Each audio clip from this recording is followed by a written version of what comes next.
Amigos y hermanos, sean todos ustedes muy bendecidos en el nombre de nuestro Señor Jesucristo.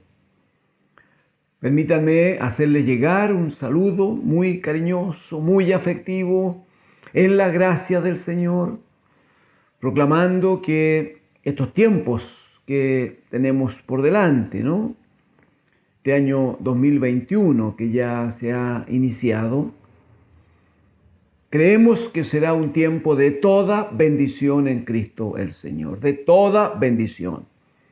No decimos que vayan a mejorar las cosas que son parte del proceso de deterioro por el cual esta tierra y este cielo deben ser exterminados para que vengan cielos nuevos y tierra nueva. Eso entendemos, por gracia de Dios, no va a cambiar, eso no variará. Esta tierra sigue bajo palabra de maldición de Dios. Los hombres siguen cada uno buscando lo suyo, siguen tratando de hacer su voluntad. La consecuencia es que todos los que han dejado a Dios necesariamente asumirán aquello por lo cual y para lo cual han estado trabajando. Pero la iglesia del Señor vive con esperanza. Mateo 24 va a decir el Señor Jesucristo, cuando todas estas cosas ocurran, qué pandemias, qué muertes, qué deterioro moral, cuando todas estas cosas ocurran, dijo el Señor, la iglesia, erguíos, y levantad vuestra cabeza, levanten vuestra mirada, dijo, porque vuestra redención está cerca. Amén. Esa es nuestra esperanza y el saludo cariñoso que les enviamos a cada amado hermano, a cada una de nuestras amadas hermanas y a los amigos que hoy nos observan, nos escuchan. El saludo es de paz en el Señor. El Señor está por nosotros y en Él tenemos promesa de ser más que vencedores. Amén. Señor les cubra en todo, Muy bien. Les invito por favor a abrir las Escrituras, quienes puedan, Evangelio de Lucas, capítulo 5, amados hermanos. Evangelio de Lucas, capítulo 5.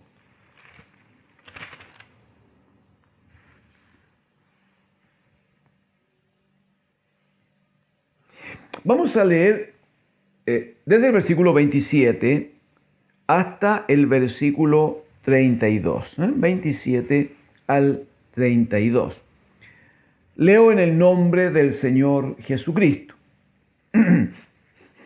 Después de estas cosas salió Jesús y vio a un publicano llamado Leví sentado al banco de los tributos públicos y le dijo: sígueme.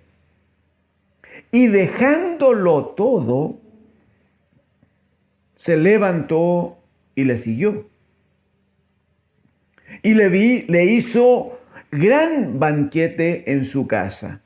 Y había mucha compañía de publicanos y de otros que estaban a la mesa con ellos. Y los escribas y los fariseos murmuraban contra los discípulos, diciendo: ¿por qué coméis y bebéis con publicanos y pecadores? Respondiendo Jesús les dijo: los que están sanos no tienen necesidad de médico, sino los enfermos. No he venido a llamar a justos, sino a pecadores al arrepentimiento. Amén. Amén al Señor. Gracias al Señor. Hemos entendido, amados hermanos y amigos, que si el Señor en su gracia nos ha mostrado que Jesucristo es el Señor, que Jesucristo está sentado por el Padre a su diestra en los cielos, para que gobierne sobre todas las cosas, si Él es Señor, si Él es Rey, pero también hemos sido enseñados de que Jesucristo es el primero de todas las cosas, sin excepción alguna. Entonces entendemos que nosotros como iglesia debemos cuidarnos en algunas cuestiones respecto de las cuales necesariamente en algún minuto seremos juzgados. ¿Qué es lo primero de lo que la iglesia debe preocuparse si reconoce que Jesucristo es Señor, si reconoce que Él es el primero sobre todas las cosas? Lo primero es que la iglesia ponga su mirada solo en Jesucristo, el bendito Hijo. Que no se distraiga con otras cosas. Porque sabemos, si usted deje marcado aquí en Lucas, pero me acompaña a Hebreos capítulo 12, un texto que la iglesia conoce. Va a decir allí la Escritura que, versículos 1 y 2, por tanto también dice nosotros, teniendo en derredor nuestro, mire, teniendo en derredor nuestro tan grande nube de testigos, despojémonos de todo peso y del pecado que nos asedia. Y, atienda, corramos con paciencia la carrera que tenemos por delante. En eso estamos, en una carrera que nos provoca llegar a la meta, porque no hay premio por buen comportamiento en el camino. Lo que hay es un premio solo en la meta. La pregunta es ¿cómo alcanzamos la meta? Versículo 2, puestos los ojos en Jesús bendito. Él es la meta. Él es nuestro objetivo. El Padre había dicho, hagamos al hombre a nuestra imagen conforme a nuestra semejanza. Y hemos aprendido que Cristo es la imagen del Dios invisible. Por tanto, nuestra gran meta es alcanzar la estatura de este varón perfecto. Para lo cual entonces corremos la carrera, avanzamos, vamos creciendo. Pero nuestra mirada tiene que estar puesta en Jesús, el autor y consumador de la fe, etcétera. Hay un texto hermoso que sigue. El punto es que nuestra mirada no se despegue de la meta, del objetivo, de la razón de nuestra existencia.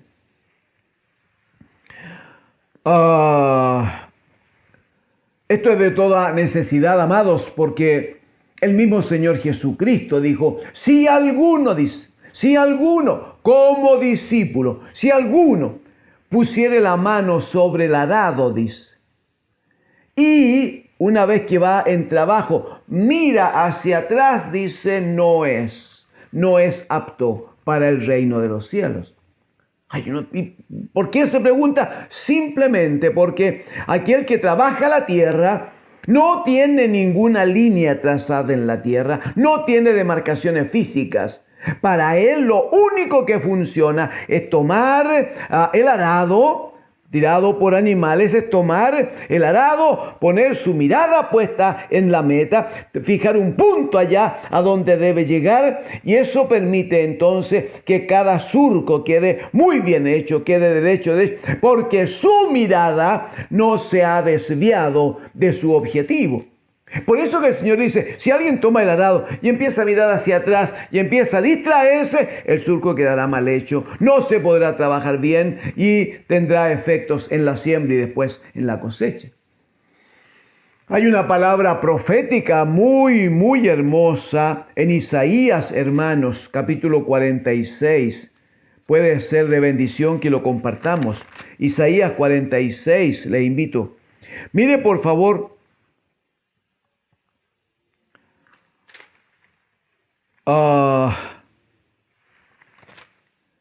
bueno, en Isaías 46 hay varios textos muy preciosos, pero vamos a leer ahora en el 45. Isaías 45, versículos 22 y 23.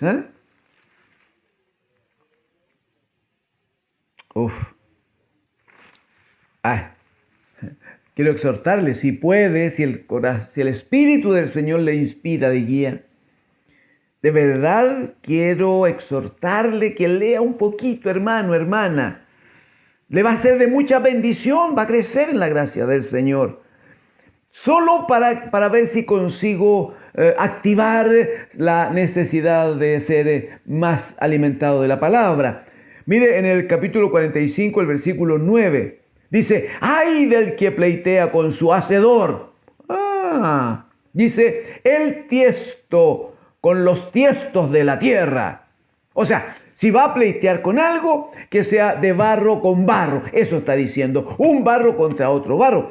Pero hay del que pleitea con su hacedor. Y sigue, dirá el barro al que lo labra, ¿qué haces? ¿O tu obra no tiene manos? Ay del que dice al padre, ¿por qué engendraste? Y a la mujer, ¿por qué diste a luz? Bueno, está hablando de la necesidad que tenemos de sujetarnos a la cobertura, a la bendición, al gobierno del Señor, ¿no? Por favor, versículos 22 y 23. Mire el llamado precioso como promesa del Señor. Isaías 45, 22 y 23. Dice, mirad a mí y sed salvos. Atienda. Mirad a mí, dice el Señor, y sed salvos. Todos los términos de la tierra, porque yo soy Dios y no hay más. Por mí mismo hice juramento. De mi boca salió palabra en justicia y no será revocada. ¿Qué dice? A mí se doblará toda rodilla y jurará toda lengua. No hay más autoridad que la de Dios nuestro Padre y la que Él entregó plenamente a su amado Hijo cuando le levantó de los muertos. Entonces, la solución para todo hombre y mujer es, mirad a mí, dice el Señor, y sed salvo. El apóstol toma esta palabra en Romanos capítulo 14, toma esta palabra en el contexto de este capítulo 14 que explica que si vivimos, para el Señor vivimos, y si morimos, para el Señor morimos, porque va a decir él que para esto Cristo murió y resucitó y volvió a vivir, para ser, dice el Señor, de los vivos como de los que mueren. En ese contexto dirá el versículo número 11, porque escrito está, en este concepto de que si vivimos, vivimos para el Señor, bajo su gobierno y autoridad. Si morimos, morimos en la gracia del Señor y también para manifestación de su gloria en la resurrección. Porque escrito está, dice el verso 11, vivo yo, dice el Señor, que ante mí se doblará toda rodilla y toda lengua confesará a Dios. De manera que cada uno de nosotros dará a Dios cuenta de sí. Lo primero es entonces que si reconocemos al Señor, nuestra mirada no puede, hermano, hermana, no puede estar puesto en otra cosa, no puede estar centrada en otra cosa, sino solo en Jesucristo, nuestro bendito Señor, quien es también nuestra meta y nuestro objetivo de vida. Pero también necesitamos reconocer que hay una comisión del Señor de que debemos vivir imitándole a Él. Debemos vivir tomando su modelo, su ejemplo, para hacerlo de esa manera. En el Evangelio de Juan, capítulo 13, amados hermanos, Juan, capítulo 13, una vez que el Señor le lava los pies a cada uno de los discípulos, una vez que ha terminado tan humilde tarea, Él les dice, ustedes no entienden lo que yo les he hecho. Ahora no lo entienden, lo van a entender después. Pero finalmente les va a decir en el versículo número 15, también el 14, versículo 14, pues si yo, dice, el Señor y el Maestro, hemos dicho que todo este desafío de trabajo nuestro parte por el entendimiento de que vemos y reconocemos que Jesucristo es el Señor y que Él es el primero de absolutamente todas las cosas. El Señor dice a los discípulos, pues si yo, el Señor y el Maestro, he lavado vuestros pies, vosotros también debéis lavaros los pies los unos a los otros. Mira el verso 15. Porque ejemplo os he dado para que como yo os he hecho, vosotros también hagáis. Para que como yo os he hecho, vosotros también hagáis. De hecho, el Señor va a hablar aquí mismo en el Evangelio de Juan y le va a decir a sus discípulos que les voy a dar, dice él, un nuevo mandamiento. Y se refería al amor mutuo, ¿no? Al amor que deben tenerse uno a otro. Cosa que era un mandamiento que venía desde el primer pacto. Sin embargo, el Señor dice, les voy a dar un nuevo mandamiento. Y el nuevo mandamiento es que dice, a partir de ahora debéis amaros unos a otros como yo os he amado. Claramente estableciendo, marcando un modelo de vida, marcando una forma de ser en nosotros que finalmente agrade a Dios el Padre. Hay un llamado aquí entonces, amados hermanos, a vivir conforme el modelo de Jesucristo, a hacer conforme a lo que Él hizo y a hablar conforme a lo que Él habló. El Espíritu habla por Pablo a los filipenses cuando dice ella, pues en vosotros este sentir que hubo también en Cristo Jesús. Tenemos un llamado del Señor para mirar a Cristo en todo, para seguir e imitar a Cristo en todo. Pero también, amados hermanos, afirmar nuestro camino, conocer el camino, el verdadero camino, el único camino que nos ha de dar finalmente salvación y vida eterna. Ese camino es Jesucristo el Señor. Si usted ha permanecido en el Evangelio de Juan, allí en el capítulo 14, por favor, capítulo 14, mire el versículo número 4, dice el Señor a los discípulos, y sabéis a dónde voy y sabéis el camino. Así dice el Señor. Le dijo Tomás. Ustedes saben que Tomás era un hombre que tenía un problema de fe, ¿no? Es el mismo que después de resucitado el Señor. No estaba congregado con los otros 11. No estaba. Porque hay hermanos que a veces no se congregan y asumen las consecuencias, lamentablemente. Bueno, Tomás no estaba congregado con sus hermanos. Entonces el Señor se aparece a los 11 y no estaba Tomás. Y cuando le informan que el Señor había resucitado, él dice, no. Mientras yo no vea sus manos, sus pies, si no metiere mi mano en su costado roto, no, yo no creo. Bueno, este Tomás aquí en el versículo número 5 le dijo Tomás, Señor, no sabemos a dónde vas. Usted sabe que la fe viene por el oír y el oír por la palabra del Señor. Parece que Tomás era un hombre distraído. No estaba atento a lo que el Señor había dicho. Hacía cosa de segundos, hermanos, ni siquiera minutos, segundos, que el Padre les había dicho, no se turbe vuestro corazón. ¿Creéis en Dios? ¿Creéis también en mí? En la casa de mi Padre hay muchas moradas. Si así no fuera, yo os lo hubiera dicho. Voy pues a preparar lugar para vosotros. Y si me fuere, vendré otra vez y os tomaré a mí mismo, para que donde yo estoy, dijo él, donde yo estoy, vosotros también estéis. Antes ha dado otras señales preciosas acerca de su reunión con el Padre. Y Tomás le dice, Señor, si no sabemos a dónde vas, ¿cómo pues podemos saber el camino? La respuesta del Señor en el verso 5 es, en el verso 6, yo soy el camino y la verdad y la vida, nadie viene al Padre sino por mí, nadie viene al Padre sino por mí. Si me conocieseis, le dice el Señor a Tomás, si me conocieseis, también a mi Padre conoceríais, y desde ahora le conocéis y le habéis visto. El deseo del Señor es que no busquemos otros caminos.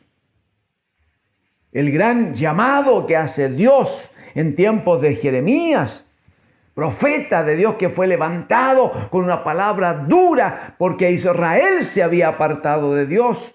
El Señor usa a Jeremías para decirle: paraos en los caminos y preguntad por las sendas antiguas cuál sea el buen camino y andar por él, dijo el Señor.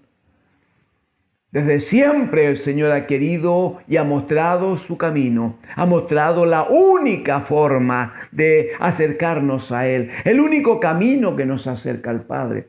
Con mayor claridad cuando viene Jesucristo y se establece el nuevo pacto entre Dios y nosotros, con mayor razón cuando Jesucristo dice: yo soy la puerta, el que por mí entrare será salvo. Con mayor razón cuando Jesucristo dice: yo soy la luz, ahora no tienen por qué seguir en tinieblas. El que me sigue ya no andará en tinieblas, sino que tendrá la luz de la vida.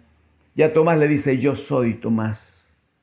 Aunque tú no lo puedas ver, que el Señor libere nuestros corazones del espíritu que había en Tomás, hermanos. Señor, libere nuestras vidas, porque el Señor tiene que decirle a él: Tomás, debes entender esto. Yo soy el camino y la verdad y la vida, y nadie viene al Padre sino por mí. Es solo a través de Cristo que se puede conocer y llegar al Padre y vivir en Él eternamente y para siempre, amados.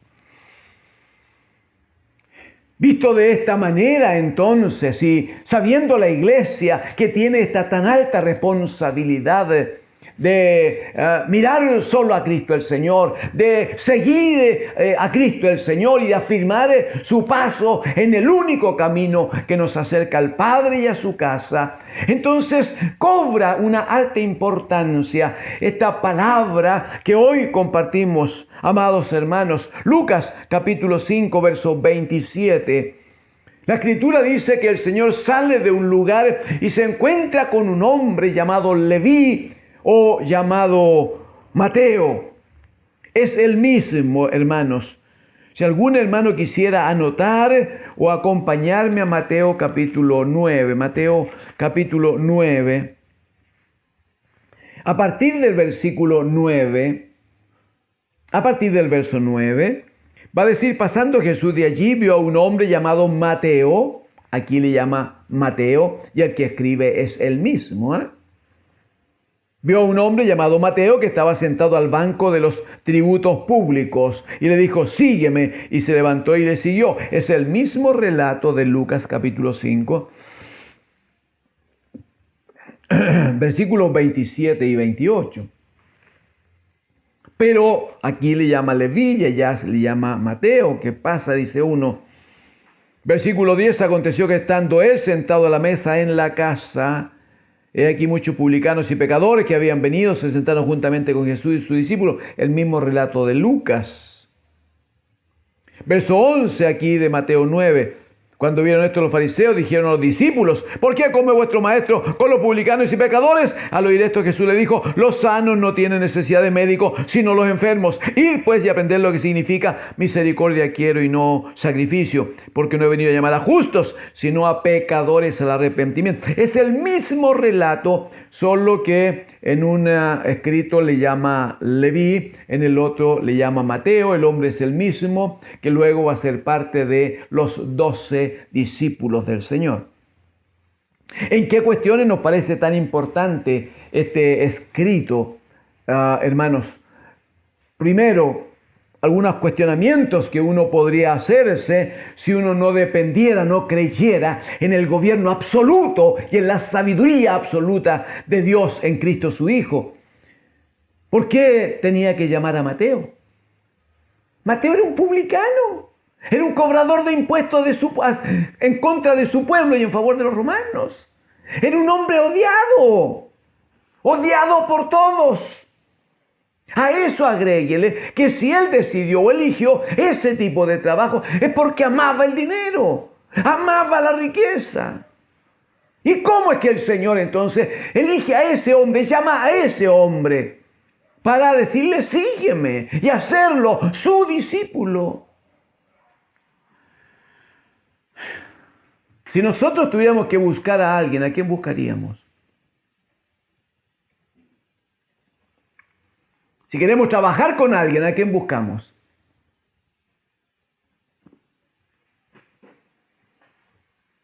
La iglesia ha debido reemplazar a algunos amados hermanos nuestros que ya físicamente no están con nosotros porque están desempeñando trabajo en otro lugar, no es por otra cosa. Pero ha habido que ir nombrando a otros hermanos a cargo de actividades importantes en el desarrollo y crecimiento de la iglesia. Pero no es cuestión de que un día un hermano no está y al día siguiente un hombre al primero que pasa por ahí. No, hay un tiempo de oración, hay un tiempo de buscar en la gracia del Señor, hay un tiempo de reconocer el testimonio del hermano, de la hermana. No es fácil. Uno quiere tener al mejor en cada uno de los trabajos, en cada una de las responsabilidades. Y el Señor está formando el grupo de 12 y llama a Mateo, llama a Leví, un publicano. Más encima, Leví escucha el llamado del Señor y deja todo tirado. Deja todo y sigue al Señor. Se reúnen en casa de Leví y Leví dice que va a dar una gran cena, una gran actividad allí. Y el Señor participa y llegan otros publicanos, otros hombres ricos y se llena la mesa allí y los fariseos todos allí agolpándose contra la casa, observando lo que habían, lo que decían, etcétera, etcétera. De hecho, los fariseos reclamaban a los discípulos y le decían: ¿por qué ustedes comen con los pecadores y con los publicanos si son tan pecadores? Y el Señor, que les conocía, claro que les conocía. Él dice lo que nosotros hemos leído este día, versículos 31 y 32. Dice el Señor: los que están sanos no tienen necesidad de médico. Los que están sanos no tienen necesidad de médico, sino los enfermos. No he venido a llamar a justos, sino a pecadores al arrepentimiento. No he venido a llamar a justos, sino a pecadores al arrepentimiento. Amados hermanos, hay una enseñanza aquí de parte del eterno Maestro, del gran Maestro de nuestro bendito Señor a la iglesia. ¿Por qué elige el Señor a Mateo y no elige a otro, comillas, más bueno? Porque la Escritura dice que no hay ninguno bueno en la tierra.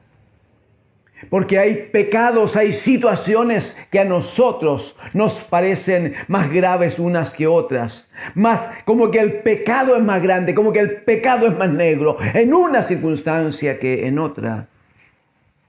Para Dios solo existe el pecado, hermano. El que miente es tan pecador como el que asesina. Y no lo decimos de manera que nadie se sienta con ninguna libertad ni autorización para hacer nada. El Señor reprenda todo espíritu de pecado que haya en la vida de los que escuchan esta palabra del Señor. Pero no hay frente a Dios una escala de pecados y este es un poquito mejor que el otro y este poquito, Isaías va a decir llaga podrida, usted recuerda. Pablo va a decir en la carta a los Corintios, primer capítulo, va a decir que de lo inservible, de lo necio, de lo vil, del mundo, de lo que no es en el mundo. De eso se ha escogido el Señor. Interesante entonces, el Señor llama, elige a este publicano, a este hombre pecador y odiado y le dice: sígueme. Y hermosamente este publicano, este hombre que amaba el dinero, la riqueza, dejó todo para seguir al Señor. Y cuando llegan a la casa, entonces aparece precisamente aquellos que tienen una opinión de sí mismo. Pablo va a decir a los romanos: ninguno tenga más alto concepto de sí que el que debe tener. Y aparecen estos fariseos entonces para decir: no es posible que el maestro esté comiendo con pecadores y con publicanos. Y hablan con los discípulos y discuten con ellos. Y el Señor les dice: yo no he venido a buscar a justos, ni a buscar a sanos. Yo he venido a buscar pecadores para que se arrepientan, y he venido a buscar enfermos para que sean sanados. Lo que está diciendo el Señor es que mientras el hombre no reconozca su enfermedad, de la cabeza y hasta la planta de los pies, mientras el hombre no reconozca su debilidad, mientras el hombre no reconozca que es un pecador, difícilmente va a poder venir al Señor para que el Señor lo lave, para que el Señor lo limpie, para que el Señor haga de él una nueva criatura, una nueva creación en Cristo, el bendito Hijo. Pero hay necesidad entonces de la iglesia del Señor, hermanos, en primer lugar, de reconocer todas nuestras debilidades permanentemente. Pero también todo amigo que hoy escucha la palabra debe saber hoy que el primer paso para que el Dios de los cielos trabaje contigo, trabaje con tu alma y te bendiga y te dé vida eterna, el primer paso es reconocer que necesitas al Señor. Reconocer que estás en pecado y la paga del pecado es muerte. Reconocer que estás enfermo porque hay una llaga de pecado que cubre tu alma, que cubre tu cuerpo. Pero bendito sea ayuno que vino a buscar y a salvar. Aleluya, a buscar y a salvar lo que estaba perdido. Ayuno que vino a entregarse por ti y por mí en su misericordia. Ayuno que estuvo dispuesto a dar su vida para que en su sacrificio y en su muerte, tú y yo, si creemos en él, tengamos posibilidad de salvación y de vida eterna. ¿Por qué no escuchas hoy el llamado, la declaración del bendito Hijo de Dios? Yo no he venido a buscar a justos, sino a pecadores al arrepentimiento. Yo no he venido a atender a sanos, yo he venido a atender a los enfermos. Bastará, amigo, pero también hermano, pudiera ser que hoy alguno de nuestros hermanos esté débil, esté deambulando por allí sin una claridad de cuál debe ser su compromiso de vida. Alguien que conoció al Señor antes, alguien que estuvo antes en la iglesia, alguien que antes cantó, alguien tocó instrumento, alguien que antes profetizó y proclamó que Cristo es el Señor en su vida. Pero hoy está en una debilidad, está en un estado de inercia, no tiene claridad dónde ir, qué hacer ni cómo hacer. Amado hermano, hay uno que te ama todos los días y hoy te está amando. Y hoy te ha traído para que escuches esta palabra. Y hoy te ha dispuesto para que recibas esta invitación del Señor. Si te sientes acusado por el pecado que cometiste, dijo el Señor, yo no he venido a buscar a justos, sino a pecadores, solo que Él los trae al arrepentimiento. Debemos arrepentirnos, debemos pedir perdón, debemos rogar que se manifieste en nosotros la misericordia del Señor. ¿Por qué no me permites? ¿Por qué no me acompañas? Yo quisiera participar contigo en este tiempo de acercarnos juntos al Señor. ¿Te parece? Hagámoslo juntos. Inclina tu rostro, cierra tus ojos, dispón tu alma bajo el trono de la gracia de Dios y oremos un momento ante el Señor. Padre nuestro,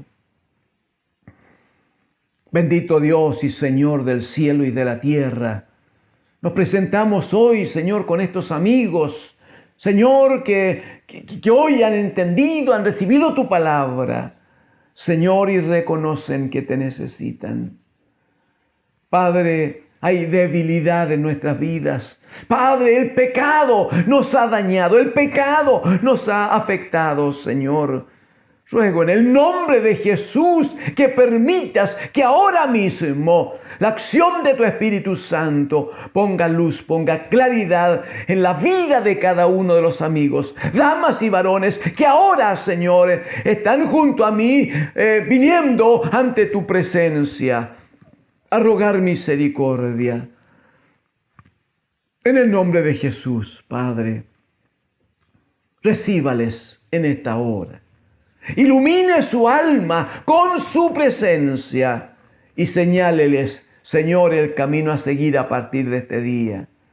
Permita que su palabra haga vida en ellos y sean finalmente constituidos en verdaderos hijos suyos. Y el hermano que había caído, el hermano que había pecado, el hermano que andaba tan afectado, Señor, que ahora reciba trato de su espíritu, sea fortalecido en el alma y que a partir de este día vuelva a la casa como aquel joven que se había ido, Señor. Vuelva a la casa y sea en usted bendecido, sabiendo que en la casa hay pan en abundancia. Bendiga a su amada iglesia, ruego, Padre. Bendígales. Bendíganos en el nombre de nuestro Señor Jesucristo. Amén.